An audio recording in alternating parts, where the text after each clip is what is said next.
السلام علیکم ورحمۃ اللہ وبرکاتہ۔ دوستو، آج کل سوشل میڈیا پر ایک ہی بات چل رہی ہے کہ کیا خدا کے وجود پر ڈیبیٹ ہونی چاہیے؟ کیا عالم دین کا کسی فلمی شخصیت یا فلسفی انسان سے مقابلہ فائدہ دیتا ہے؟ اور کچھ لوگ یہ بھی پوچھ رہے ہیں کہ اگر مفتی صاحب اور جاوید اختر کے درمیان ڈیبیٹ ہو بھی جائے تو کیا اس سے ہدایت پھیلے گی یا الٹا دین کا نقصان ہوگا؟ تو آئیے آج ہم اس موضوع کو جذبات سے نہیں بلکہ حکمت، عقل، دین اور آج کے ماحول کی روشنی میں سمجھنے کی کوشش کرتے ہیں۔ میرے دوستو، خدا کا وجود کوئی ایسا مسئلہ نہیں ہے جس پر چیخ و پکار، ٹاک شو اور سوشل میڈیا ریاکشن سے فیصلہ ہو جائے۔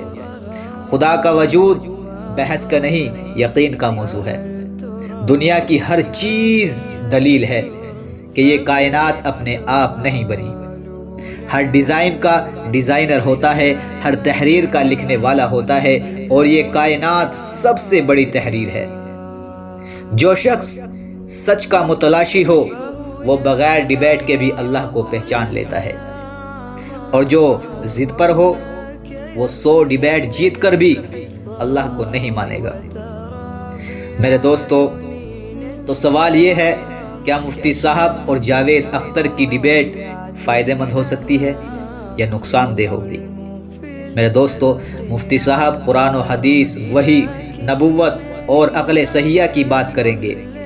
جاوید صاحب لبرل، فلسفہ، شاعرانہ نظریات اور سوشل میڈیا کی سوچ کی بات کریں گے۔ یوں سمجھ لے کہ یہ ایسے دو آدمی ہیں جو ایک ہی زبان بول رہے ہیں لیکن مفہوم الگ ہے۔ ایک کہتا ہے اللہ خالق ہے، مقصد زندگی ہے، اور دوسرا کہتا ہے سب فطرت ہے۔ تو انسان خود سوچ لے، ایسی گفتگو میں حقیقت کم ہے اور تماشا زیادہ بن جاتا ہے۔ میرے دوستو، میرے عزیز بھائیوں اور بہنوں، اس ڈیبیٹ کے ہو سکتا ہے کچھ ممکنہ فائدے بھی ہو جائے، جیسے کہ جن نوجوانوں کے ذہن میں حقیقت میں سوال ہے وہ کچھ حد تک مطمئن ہو سکتے ہیں، اور عالم دین کو موقع ملتا ہے کہ وہ جدید ذہن کو سمجھا سکے۔ آج کے جدید دور میں اسلام کی علمی برتری دکھائی جا سکتی ہے، لیکن کب؟ اگر ماحول پرسکون ہو تو بہت سے لوگ حقیقت کی طرف متوجہ بھی ہو سکتے ہیں، لیکن یہ فائدے اسی وقت ہوتے ہیں جب دونوں طرف علم ہو، اخلاق ہو، سنجیدگی ہو، بحث مذاق کا مدعا نہ بن جائے، ماحول عزت والا ہو۔ بدقسمتی سے ہمارا موجودہ ماحول ایسا نہیں ہے۔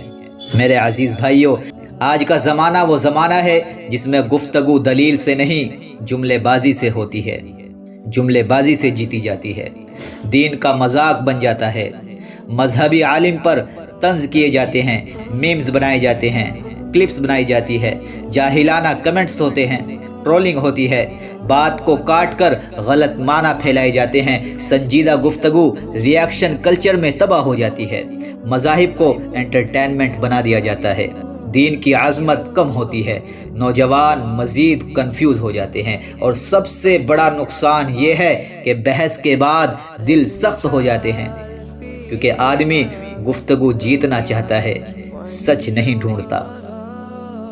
اور میرے عزیز بھائیوں، قرآن کیا کہتا ہے؟ بحث کرو تو بہترین انداز میں کرو۔ آج کے ماحول میں بہترین انداز رہا ہی نہیں۔ آج کے نوجوان کا مسئلہ یہ نہیں کہ وہ سمجھنا نہیں چاہتا، مسئلہ یہ ہے کہ وہ ہر چیز سوشل میڈیا سے دیکھتا ہے، کلپس دیکھتا ہے، مکمل بات نہیں سنتا، جذبات سے متاثر ہوتا ہے، طنز اور میمز سے رائے بناتا ہے۔ آج کل گہری سوچ کم ہوتی جا رہی ہے۔ میرے دوستو، ایسے ذہن کے سامنے خدا کا وجود رکھنے کے لیے بحث نہیں چاہیے، روحانیت، کردار اور محبت کی ضرورت ہے۔ میرے عزیز ساتھیو، اسلام کہتا ہے دین کو تماشا بننے سے بچاؤ۔ علماء نے ہمیشہ کہا ہے کہ ہر آدمی سے بحث نہ کرو۔ کیوں؟ کیونکہ کچھ لوگ سچ کے لیے نہیں بحث جیتنے کے لیے آتے ہیں۔ قرآن کہتا ہے ایسی قوم سے بحث نہ کرو جو ضد پر آ جائے، جو ضد پر اڑی ہو۔ اس لیے اسلام کی حکمت یہ ہے کہ جہاں فائدہ ہو وہاں بات کرو اور جہاں نقصان ہو وہاں رک جاؤ۔ اب آپ کہو گے تو پھر اس کا حل کیا ہے؟ میرے دوستو، آج کے دور میں صحیح راستہ یہ ہے کہ نوجوانوں کو محبت سے سمجھاؤ، ان کے سوالات کا سکون سے جواب دو، دین کو کردار سے پیش کرو، علم کو آسان زبان سے پھیلاؤ، بحث سے زیادہ تعلیم پر زور دو، سوشل میڈیا کے شور میں حکمت کے ساتھ بات کرو، اور سب سے اہم بات، ایسے لوگوں سے مناظرے نہ کرو جو دین کو مذاق سمجھتے ہیں، ورنہ لوگ بات کی اصل نہیں دیکھتے، صرف تماشا دیکھتے ہیں اور دین کا تماشا بن کر رہ جاتا ہے۔ میرے دوستو، یاد رکھو، خدا کا وجود دل سے پہچانا جاتا ہے، ایک سچے دل سے پہچانا جاتا ہے، روح سے محسوس کیا جاتا ہے، زندگی سے ثابت ہوتا ہے۔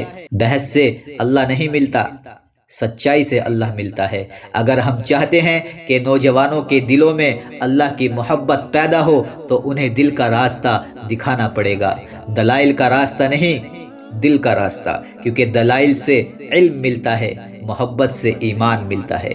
میرے دوستو، دعا کیجئے، اے میرے اللہ، اے ہر چیز کے خالق، اے دلوں کے بدلنے والے مالک، یا رب ہمیں سچائی کو پہچاننے کی توفیق عطا فرما، ہمیں بحثوں کے شور سے بچا، ہمیں ہدایت کے راستے پر چلا اور ہمارے دلوں میں اپنا نور بھر دے۔